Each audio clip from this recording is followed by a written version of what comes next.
आप सभी के मन में भी एक प्रश्न होंगे और वो प्रश्न को लेकर के थोड़ा सा चर्चा कर लिया जाए। मैं इस सेशन को करने जा रहा था तो मेरे मन में भी यह प्रश्न आ रहा था। मुझे लगा कि आप में से भी बहुत सारे ऐसे लोग होंगे जिनके दिमाग में इस तरह के प्रश्न चल रहे होंगे कि आखिर सुपर टेट क्या है। बहुत सारे लोग के दिमाग में ऐसे प्रश्न होंगे। अब आप थोड़ा सा हंसेंगे जरूर कि सुपर टेट क्या है, अरे सर ये क्यों बता रहे हो, सुपर टेट ही पढ़ाने आ रहे हो। तो निश्चित तौर पर ये बताने की जरूरत है। ये शिक्षक भर्ती का एक जैसे हम अपने यहाँ उत्तर प्रदेश में अगर हम शिक्षक भर्ती की बात करते हैं प्राइमरी और जूनियर, तो हम लोग एक सुपर टेट का, प्राइमरी जूनियर नहीं, जूनियर की अलग से आप भर्ती देखते हैं। सुपर टेट प्राथमिक भर्ती कराता है, जो टेट और टेट की प्रक्रिया और सीटेट की प्रक्रिया क्वालिफाई किए अभ्यर्थी होते हैं। सुपर टेट के माध्यम से उत्तर प्रदेश में प्राथमिक के अध्यापक बनते हैं।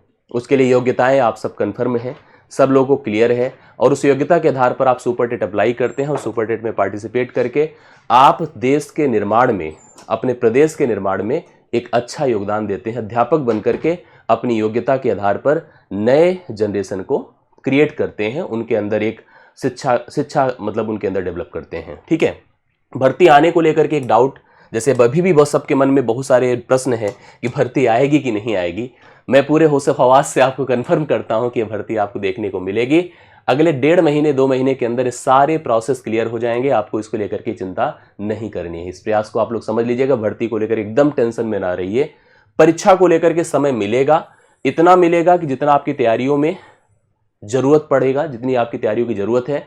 लेकिन एक बात जान लीजिए कि बहुत समय नहीं मिलेगा।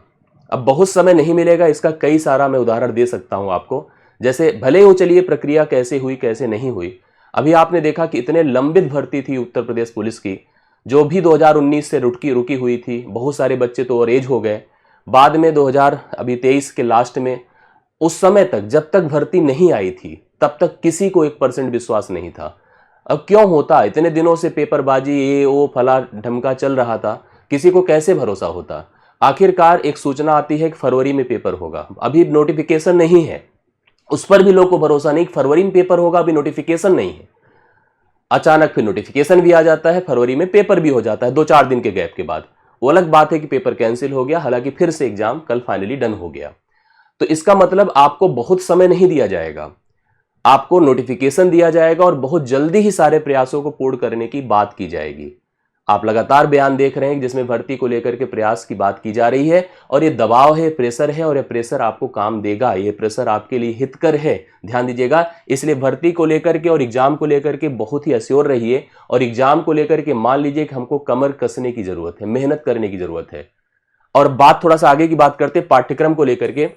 मैं आपको बता दूं, जब भी एस्टेट की बात होती है, सुपर टेट की, एस्टेट एक ऐसा कोर्स है, आप बता दीजिए ऐसा कोर्स भारत का कोई, जो मतलब वनडे एग्जाम्स की बात करूं, सिविल सर्विसेज की बात करूं, टीचिंग स्तर की परीक्षाओं की बात करूं, जो कॉम्पिटिटिव एग्जाम आप नाम ले लीजिए, उस सारे कॉम्पिटिटिव एग्जाम का विषय सुपर टेट में भरा पड़ा है। आप कुछ भी विषय बोल दो, आप हिंदी बोलो, संस्कृत बोलो, अंग्रेजी बोलो, मैथ बोलो, रीजनिंग बोलो, कंप्यूटर बोलो, आप इतिहास बोलो, भूगोल बोलो, पर्यावरण बोलो, आप जो है इतिहास जो है जीएस के सारे विषय, कंप्यूटर सारे बोल दो, रीजनिंग बोल दो, जितने भी विषय आप लोग देखते हैं जो सिविल सर्विसेज में होते हैं, जो वनडे एग्जाम्स के सारे, चाहे एसएससी बैंक रेलवे की परीक्षा में होते हैं, लगभग वो सारे के सारे विषय स्टेट में होते हैं। तो एक बृहद पाठ्यक्रम है 14 से 15 विषयों का। तो 14 से 15 विषय का ये पाठ्यक्रम है। एक थोड़ा सा आपके मन में प्रश्न आ रहा होगा, क्या पाठ्यक्रम वही रहेगा, क्योंकि यह पुरानी भर्ती पर आधारित नया कलेवर है। तो निश्चित तौर पर पाठ्यक्रम को लेकर के एक मन में भ्रम होना चाहिए, लेकिन मैं आपको श्योर कर रहा हूं कि पाठ्यक्रम 99% वही रहेगा, 99% वही रहेगा। प्लस माइनस 2-4% अगर अपडेट होगा तो वह पैटर्न में होगा, पैटर्न में होगा, वह कहीं भी कोर्स कंटेंट में नहीं होगा, विषयों में नहीं होगा। आपको सारे वही विषय फेस करने होंगे जो विषय आपने उस समय फेस किया था। हाँ, ये अलग बात थी कि उस समय लिखित परीक्षा हुई थी, लेकिन इधर आप लोग नए नेचर के हिसाब से परीक्षा ऑब्जेक्टिव फेस करेंगे। तो कुल मिला के कहने करते कि पाठ्यक्रम में बहुत बदलाव नहीं देखने को मिलेगा। आपको स्तरीय और ज्यादा विषय पढ़ने होंगे, कम समय में पढ़ने होगा। इसलिए आपको मैंने यहां पर जैसे इस प्रश्न को भी क्लियर कर दिया, कितने विषय पढ़ने होंगे, समझ रहे हैं, कितने विषय पढ़ने होंगे ये भी मैंने कंफर्म कर दिया है। मैथ के लेवल की बात अगर किया जाए, देखिए मैथ जब सुपर टेट का हो, प्राथमिक का, मैं आपको बता दूं, मैथ ना तो बहुत टफ है ना तो बहुत आसान है। अगर सही में समझ लिया तो बहुत आसान है, और नहीं समझ पाए तो बहुत टफ है। आप जानते हैं कि मैथ में कुल 20 नंबर हैं, 20 प्रश्न है, सॉरी 20 प्रश्न हैं, और इन 20 प्रश्नों की अगर आप तैयारी करते हैं और समझ लिया नेचर पैटर्न, मैंने इस चीज का ऑब्जर्वेशन किया है कि मैथ को लेकर के लोगों को बहुत ही डाउट रहता है। इस बात का डाउट रहता है कि टॉपिक है क्या, इस टॉपिक पर प्रश्न क्या बनेगा। परीक्षा को जब तक परीक्षा के नजरिए से ना देखो ना, तब तक वो चीजें समझ में नहीं आती है। मैं आपको इतना भरोसा दिलाता हूं कि मैं कोई भी परीक्षा की तैयारी आपके लिए अगर कराऊंगा, पहले तो सब कराऊंगा नहीं, जो कराऊंगा पहले तो खुद माथापच्ची इतनी मैं रगड़ के करूंगा कि आपको उतना परेशान होने की वहां पर जरूरत नहीं पड़ेगी। तो मैं भी अगर परीक्षा की आपकी तैयारी प्रारंभ करूंगा तो मैं भी इस परीक्षा के लिए प्लान करूंगा, मैं भी अपने प्रश्नों का स्तर, प्रश्नों का level, nature of question, pattern questions का इस लेवल पर प्रिपेयर करूंगा कि आपको फिर बाद में टेंशन नहीं होगी कि जब आप परीक्षा हाल में जाओगे तो आपको एहसास होगा कि सर ने जो पढ़ाया चीजें दिखी हैं। इस बात को आप भरोसा कर लीजिए और करते रहें हमेशा से। ये एप्रिसिएशन आपके अंदर होना चाहिए, और मैं आपको भरोसा दिलाता हूं कि इसको लेकर चिंता मत रखिएगा। लेबल नहीं समझ पाए तो टफ है, और समझ लिया तो बहुत ही आसान है। इसलिए बात लेबल को समझने की है, नेचर को समझने के लिए है। ये मत सोचिएगा कि हम किसी भी तरह से मैथ, क्योंकि मैथ तो है मैथ ही ना।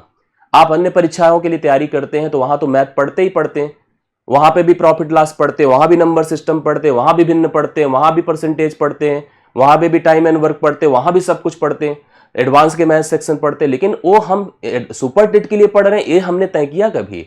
जब तक इसको नहीं तय करेंगे तब तक ये निश्चित नहीं होगा। और मैं एक बात आपको बता दूं, इतने लंबे समय बाद अगर भर्ती हो रही है तो प्रश्नों का स्तर, लेवल ऑफ एग्जाम का जो नेचर होगा वो आपका बदलेगा। मतलब कठिनाई का स्तर बढ़ेगा, कठिनाई का स्तर बढ़ेगा। और बहुत सारे लोग जो इतने दिनों से शांत बैठे थे, मैं बार बार जब आपको कोई वीडियो सत्र देता था, आप लोग उस समय हो सकता है हमसे नेगेटिव भी रहते हो कि सर बार बार पढ़ने को बोल रहे हो, पढ़ने को बोल रहे हो, कुछ हो नहीं रहा है।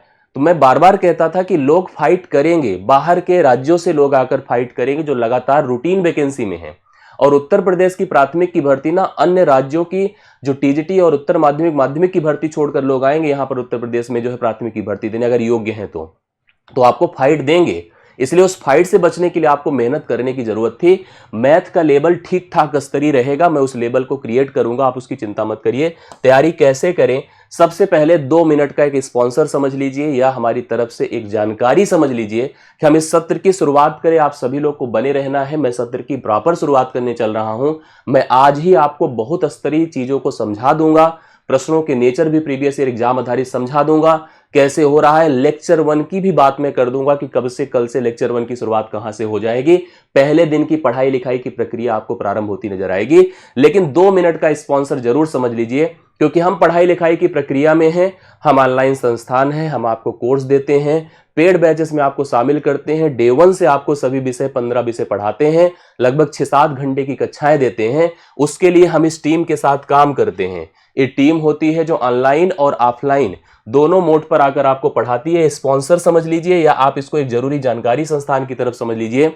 ये हम वही चेहरे हैं जो आपको ऑनलाइन मोड पर पढ़ाते हैं, चाहे उसमें आदरणीय रवि सर हो, मैं हूं, आदरणीय आरपी सर हो, अमरेश सर हो, गौरव निरंजन सर हो, अनिल मिश्रा सर हो, अनिल सर हिंदी वाले हो, राजकुमार सर हो, राम सर हो, एनके सर हो, सुजीत सर हो। पूरी वह टीम जो पिछले कई सालों से आपको लगातार सर्व करती आ रही है एजुकेशन, वह टीम आपको लगातार इस मीडियम पर भी पढ़ाएगी। तो यह टीम रहेगी जो 5 से अधिक अर्थात 6 से 7 घंटे, आप शेड्यूल देख लीजिएगा कि लाइव कक्षाएं, नोट्स के साथ, डाउट सेशन के साथ, टेस्ट के साथ, मॉक के साथ, प्रैक्टिस के साथ और 1.5 साल की वैलिडिटी के साथ ऑनलाइन बैच आपको प्रोवाइड कर रही है। ये हमारी तरफ से एक जानकारी है। मैं आप सभी नए सदस्यों से जरूर कहूंगा कि अगर आप हमारे साथ भरोसा करके, हमसे जुड़ करके पहले दिन से पढ़ाई लिखाई की प्रक्रिया में शामिल होना चाहते हैं, मैं हट जाता हूं, इस नंबर को नोट कर लीजिएगा, इस पे एंट्री स्टेट लिखिएगा। टीम आपको संपर्क करेगी और आपको बैच में जोड़ने की सारी प्रक्रिया समझा देगी। इसके साथ साथ एप्लीकेशन, टेलीग्राम ग्रुप, इसको ज्वाइन करिए और साथ साथ इस एप्लीकेशन से भी जुड़ करके आप अपने एडमिशन को सुनिश्चित कर सकते हैं और प्रॉपर पढ़ाई लिखाई की बात कर सकते हैं। धरने में भी हम लोग सपोर्ट करेंगे, आप चिंता मत करिए। प्रियंका जी, चलिए अब बोलिए, कंफर्म हो आप लोग को, क्लियर है कि कोई और प्रश्न है? तो थोड़ा सा अब जो हमारे लेवल की चीजें जो आ रही हैं, अब आप क्योंकि शुरुआत करना शुरू कर दिया जाए ना, एक कंफर्म कर दिए सब लोग कमेंट से। बिल्कुल धरने में सपोर्ट है, सभी छात्र हित में जितनी गतिविधियां होंगी उसमें सपोर्ट है, लेकिन पढ़ाई लिखाई बंद नहीं करेंगे। पढ़ाई लिखाई की प्रक्रिया को स्मूथ रखेंगे, जिससे कि जब मौका मिला है ना, तो देखो, धरना मैं समझ रहा हूं कि सबसे जरूरी है आज के वर्तमान समय में पॉलिटिक्स में चीजों को प्रेजेंट करने के लिए और अपने हक को मांगने के लिए, लेकिन उससे भी ज्यादा जरूरी यह भी है कि हम अपनी रूटीन पढ़ाई लिखाई की प्रक्रिया को जरूर रखें, क्योंकि हमें अगर जीना है तो हमें भोजन की जरूरत है, और भोजन नहीं होगा तो हम सक्रिय रूप से कुछ नहीं कर पाएंगे। ऐसे अगर 1.5 से 2 महीने, 3 महीने, 4 महीने में आपको मौका मिल गया कि आप पार्टिसिपेट करो, तो आप तभी पार्टिसिपेट कर पाओगे, अच्छा कर पाओगे या सफल हो पाओगे जब आपने पढ़ाई लिखाई की थी। अगर पढ़ाई लिखाई नहीं थी तो भाई कहां से ही कर पाएंगे, आप खुद ही कंफर्म कर दीजिए। मेरी बात आपको अदरवाइज नहीं लगनी चाहिए, मेरी बात आपको एक्सेप्टेबल होनी चाहिए। इसलिए भैया सब लोग, पहले नंबर आपने देख लिया, इस नंबर पर भी कॉल करके सारी जानकारी ले सकते हैं। जो भी बैच से संबंधित सूचनाएं हैं सब कुछ कंफर्म हो जाएगी। अब थोड़ा सा मेरी बात को सुनिए। जो हम लोग करते हैं क्लास में, क्या करते हैं, डिस्कशन करते हैं, पढ़ाते हैं, समझाते हैं, मोटिवेट करते हैं। सबसे पहले यूपी सुपरटेट 2024 का जो डिटेल्ड पाठ्यक्रम 2019 के आधार पर मैं चल रहा हूं, नए बदले पाठ्यक्रम को देखते हुए इन विषयों को शामिल किया गया है। नंबर देख लीजिए, विषय देख लीजिए, कौन कौन से विषय आपको सुपरटेट में फेस करने हैं। करेक्ट, देखिए ध्यान से। लैंग्वेजेस में आपको हिंदी फेस करना है, इंग्लिश और संस्कृत, 3 भाषाएं हैं, ध्यान दीजिएगा। 40 यहां पर नंबर हैं, ध्यान दीजिएगा। साइंस फेस करना है 10 नंबर के लिए, लिखा होगा देख लीजिएगा। मैथ फेस करना है, जिसको आप मुझसे पढ़ रहे हैं, 20 नंबर के लिए। पर्यावरण एवं सामाजिक अध्ययन फेस करना है 10 नंबर के लिए। शिक्षण कौशल फेस करना है 10 नंबर के लिए। बाल मनोविज्ञान फेस करना है 10 नंबर के लिए। सामान्य ज्ञान समसामयिक घटनाएं 30 नंबर के लिए। तार्किक ज्ञान रीजनिंग 5 नंबर के लिए। सूचना तकनीकी जिसे आईटी कहेंगे 5 नंबर के लिए। और life skill management and aptitude जीवन कौशल प्रबंधन अभिवृत्ति 10 नंबर के लिए। कुल अगर जोड़ दें तो 150 नंबर की तैयारी हम लोग करते हैं। तो 150 में सभी विषय समाये हैं, सभी कंपटीशन छुपा है इसमें। आप बैंकिंग कर लो, आप एसएससी कर लो, आप जो है कोई भी एक दिवसीय परीक्षा देख लो या सिविल की जीएस देख लो, मैं तो कहता हूं कि सब कुछ सुपरटेट है। तो सुपरटेट को लेकर बड़ा सीरियस और इस तरह के सभी विषयों पर अप्रोच बना लीजिए। आइए थोड़ा सा हम लोग जिस विषय के लिए आप मुझसे जुड़ रहे हैं उस विषय की चर्चा परिचर्चा भी किया जाए। बोलिए, तैयार हैं आप सभी लोग? उस विषय की चर्चा परिचर्चा हम लोग स्टार्ट करते हैं, क्लास की प्रॉपर प्लानिंग करते हैं। हम लोग गणित मैथ के 20 नंबर को लेकर के यहां पर प्लानिंग करने जा रहे हैं। कृपया ध्यान से मेरी बात को आप सुनिएगा और उस पूरे सेशन को इन तक अच्छे से देखिए, सभी लोग कंफर्म करिए। आइए मैथ की लेकर बात किया जाए तो मैथ तो एक बड़ा डाउट रहता है, बोलिए यस और नो, रहता है कि नहीं, कंफर्म करिए। मैथ को लेकर डाउट रहता है, हमेशा आप सब कहते हो सर सब तो ठीक है, मेरी मैथ अगर अच्छी होती तो 20 नंबर जो जा रहे हैं ना मेरे जाते ना। बहुत कंफ्यूजन है।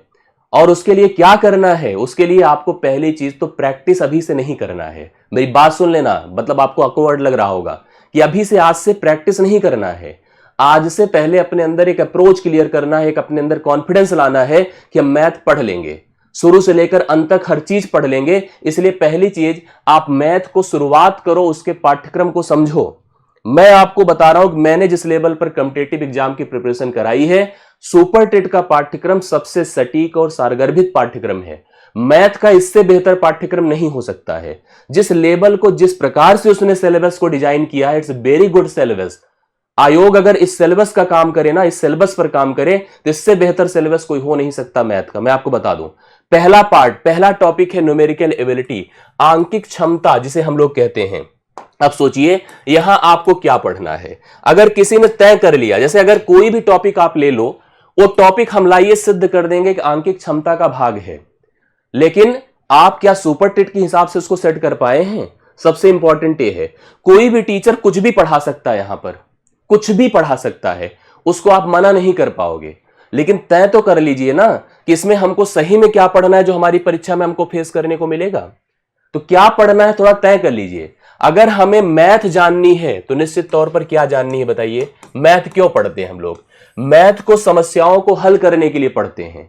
समस्याएं किस लिए, किस लेवल की समस्याएं? मतलब डेली लाइफ रूटीन। गणित मतलब आपने पढ़ा होगा तो आप आयु संबंध पढ़ते हैं। कहां की समस्या है? घर की समस्या है, मतलब आपस की समस्या है। चाल दूरी समय पढ़ते हैं, आने गाने की चीजों को क्लियर करते हैं।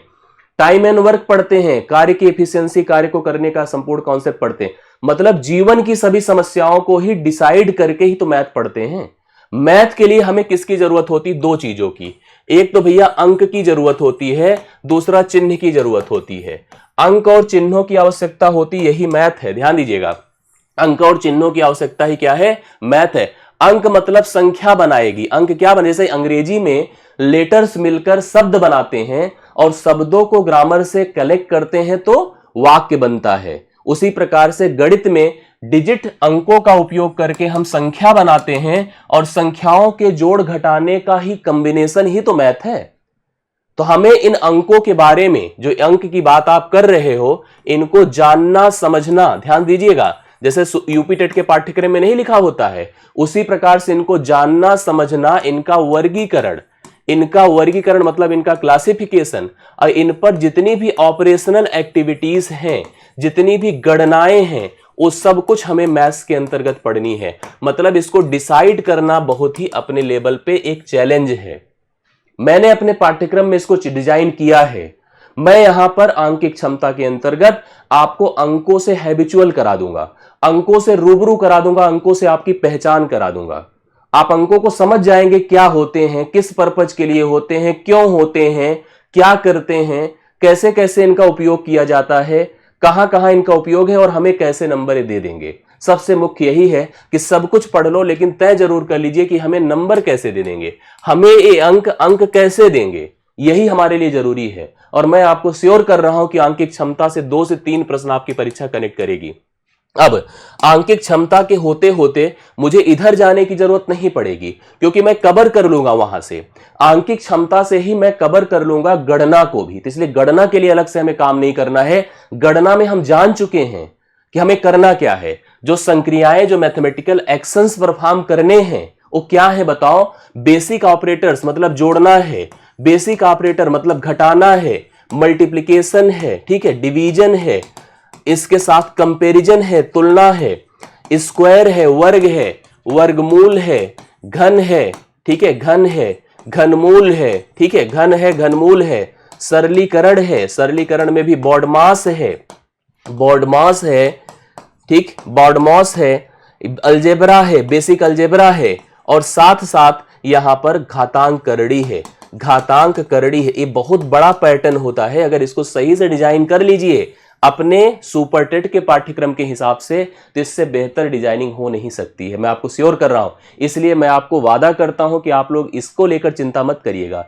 यहां से आने वाले 2 से 3 प्रश्न आपके तय हो जाएंगे। और मैं ये भी श्योर कर रहा हूं, मैं जब आपको वर्गीकरण पढ़ाऊंगा गणित का, तो वर्गीकरण तो अपने में एक व्यापक डिफिनीशंस होती ही होती है, लेकिन साथ में जान लीजिए कि आपको संख्याओं का 3 ही नेचर फेस करना है। क्या क्या फेस करना है वो ध्यान दीजिएगा। संख्या या तो आप पूर्णांक में फेस करते हैं, ठीक है, या तो ये जो लिखा शब्द है दशमलव में फेस करते हैं, या तो ये आप भिन्न में फेस करते हैं। क्योंकि याद करिए स्कूल में हम लोग क्या करते थे, जब हमें जोड़ घटाना गुणा भाग कैलकुलेशन दिया जाता था तो चीजें टफ कब होती थी? कहते दशमलव वाला सर प्रश्न आया तो टफ हो गया, भिन्न वाला प्रश्न आया तो टफ हो गया। तो यहां पर 3 ही प्रकार के चिन्ह, नंबर्स हमें अलग अलग नेचर के मिलेंगे। जितने कैलकुलेशंस आप यहां करेंगे वो सारे कैलकुलेशन इन सभी तीनों प्रकार की एक्टिविटी के लिए रहेंगे। इसलिए ध्यान दीजिएगा कि जो कुछ हमें पढ़ना सीखना है उस सभी 3 प्रकार की संख्याओं के लिए पढ़ना सीखना है। दशमलव का उपयोग, और आगे बढ़िएगा, प्लेस वैल्यू, फेस वैल्यू, स्थानीय जातीय मान, यहां से प्रश्न पूछा जाता है, ठीक है, स्थानीय मान भी पूछा जाता है, जाति मान। हालांकि यह पात्रता परीक्षा का पार्ट होता है यूपी टेट का, लेकिन यहां से भी प्रश्न आपको दिखेगा। फ्रैक्शन मैंने चर्चा किया, भिन्नों से लेकर के जितनी भी संक्रियाएं होती हैं भिन्न की, जिसमें भिन्न को जोड़ना घटाना, उसके समीकरण के प्रश्न, उसमें थ्योरी के प्रश्न कि कोई एक वैल्यू है उसका आधा भाग, तिहाई भाग, चौथाई भाग, और साथ साथ यहां पर भिन्नों की तुलना परस्पर, कौन भिन्न बड़ा है कौन छोटा है, आरोही में लिखना, अवरोही में लिखना, इसका शांत नेचर क्या है, इस सब कुछ भिन्न में पढ़ना है। देखिए साधारण ब्याज पढ़ेंगे और साथ साथ चक्रवृद्धि ब्याज भी पढ़ेंगे, लाभ हानि भी पढ़ेंगे, छूट भी पढ़ेंगे, लेकिन इन सब से पहले हम परसेंटेज आपको पढ़ेंगे। एक पैकेज होता है प्रतिशत का, और उस प्रतिशत के पैकेज में ही आपको लाभ हानि अलग से मिलेगा, लाभ हानि मिलेगा, छूट मिलेगा, आपको साधारण ब्याज मिलेगा, ठीक है, साधारण ब्याज मिलेगा, चक्रवृद्धि ब्याज मिलेगा, तो इन सब टॉपिक से मैं आपको बता दूं कि यहां से एक एक प्रश्न आपके निश्चित होते हैं उन 20 प्रश्नों के लिए। तो इसलिए इस टॉपिक की भी गंभीरता, हो सकता है कोई टॉपिक ना आए, हो सकता है परसेंटेज के ही 2 प्रश्न आ जाए,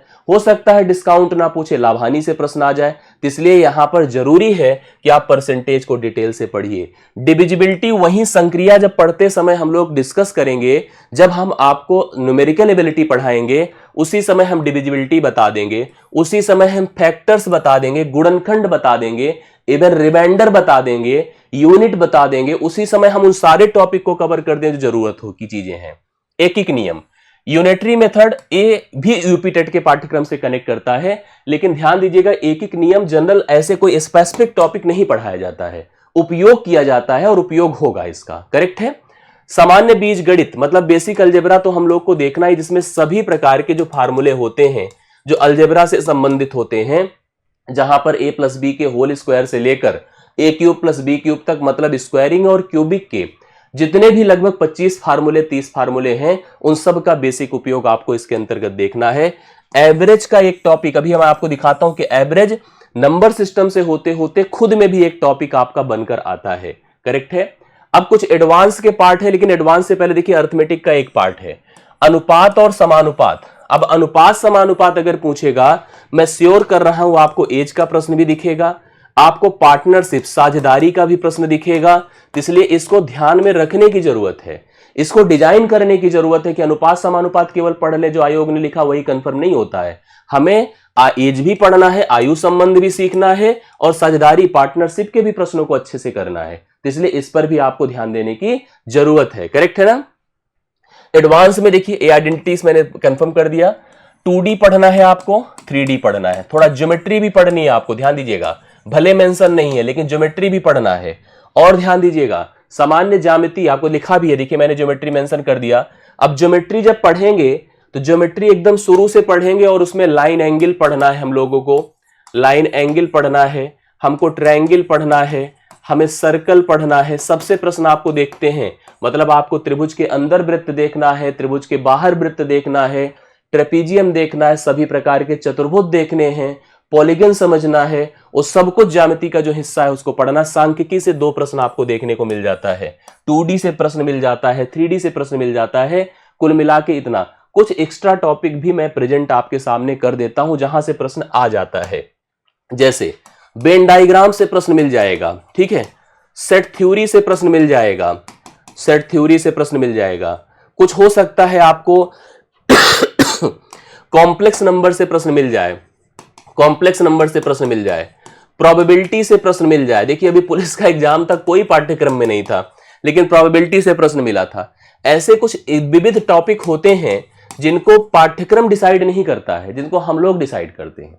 हम लोग डिसाइड करते हैं कि ये पेपर पैटर्न सब कुछ इंपॉर्टेंट है और उसके आधार पर ही हम चीजों को प्लान करते हैं। तो इसलिए आपको चिंता करने की जरूरत नहीं है। और मैं ये भी आपको बता दूं कि पाठ्यक्रम केवल देखकर आयोग का हम पाठ्यक्रम नहीं डिजाइन करते हैं, हम पेपर पैटर्न का ऑब्जर्वेशन करते हैं, एनालिसिस करते हैं, उसमें बदलाव को देखते हैं, वर्तमान में ट्रेंड देखते हैं, जो अलग अलग राज्यों की स्तरीय परीक्षाएं हो रही हैं, किस चीज की, प्राथमिक की, जूनियर की, उसी आधार पर हम पाठ्यक्रम प्लान करते हैं आपका, उसी आधार पर प्रश्नों का नेचर तय करते हैं। बिहार का पेपर हो रहा है बीपीएससी, वहां पर प्राथमिक कैसे क्वेश्चन दे रहा है, वहां पर जूनियर कैसे प्रश्न दे रहा है, उस आधार से प्रश्नों का, भाई है तो शिक्षक भर्ती का ही क्रम ना, तो हम लोग उसी आधार पर। अब एक चीज दिमाग में रखिए, भले आज हम यूपी में हैं और हम ये सोच रहे हैं कि सुपर टेट देने जा रहे हैं, लेकिन क्योंकि ये सीटेट ओरिएंटेड है तो आप कहीं ना कहीं DSSB KVS के पैटर्न को भी रिलेट कर सकते हैं। तो हम ऐसा नहीं कि केवल एक हम बायस्ड हो जाएं, केवल सुपर टेट के ही प्रश्नों को उठा लें और वहीं से प्रश्न जनरेट कर दें। तो इसलिए आप चिंता मत करिए, मैं आपको श्योर कर रहा हूं कि मैं आपके पाठ्यक्रम की प्लानिंग डिजाइनिंग खुद से डिस्कस करूंगा, खुद से प्रश्नों को तैयार करते हुए आपको मैं प्रॉपर पढ़ाऊंगा। एक थोड़ा सा देखिए, मैं आपको हमेशा सजेस्ट करता हूं, अगर आप सही अभ्यर्थी हैं, सही में आप कंपटीशन, आप देखिए बाकी ठीक है कि अब मुद्दे अलग हैं, इस समय भर्ती की बात की जा रही है और चीजों की बात की जा रही है, लेकिन अगर सही अभ्यर्थी हैं तो आपको सबसे पहले आपको अपने पाठ्यक्रम को खूब अच्छे से समझना जरूरी है। आप प्रीवियस ईयर क्वेश्चन पेपर उठाइए, नेचर देखिए एग्जाम में कैसे प्रश्न बन रहे हैं, बिहार का पेपर उठाइए और केबीएस का पेपर उठाइए, आप DSSB का पेपर उठाइए, हर पेपर को उठाइए। खुद इतने आप मैच्योर हैं, समझदारी आपके अंदर है, कि ना कोई बताए तब भी सेल्फ प्रिपरेशन आप प्लान कर सकते हैं। जरूरत नहीं है कोचिंग, आप जरूरी है कि कोचिंग ही पढ़िए तभी तो आपको सब कुछ होगा। हाँ, कोचिंग एक गाइड करेगा, मैं तो कहूंगा ही कि आप हमारी बैच लीजिए, हम आपको वहां को मन लगा के पढ़ाएंगे। लेकिन साथ साथ मैं ये भी कहूंगा आपसे कि आप अपने से भी बहुत कुछ प्लान कर सकते हैं। अगर आपने पहले से पढ़ा है, आपके पास नोट्स है, तो आप सेल्फ प्रिपरेशन भी कर सकते हैं। मेहनत से आप अपनी तैयारी को सुनिश्चित कर सकते हैं। कोई जरूरी नहीं होगा उस समय आप बैच लीजिए, हम नहीं कहेंगे आपको, लेकिन हाँ, प्रैक्टिस में रहना है, रूटीन में रहना है, रेगुलर पढ़ते रहना है, जुड़े रहना है, चीजों को समझते रहना है, तो माहौल में रहना है। इसलिए जरूरी होता है कि बैच हम आपको प्रमोट करते हैं, बैच लीजिए। थोड़ा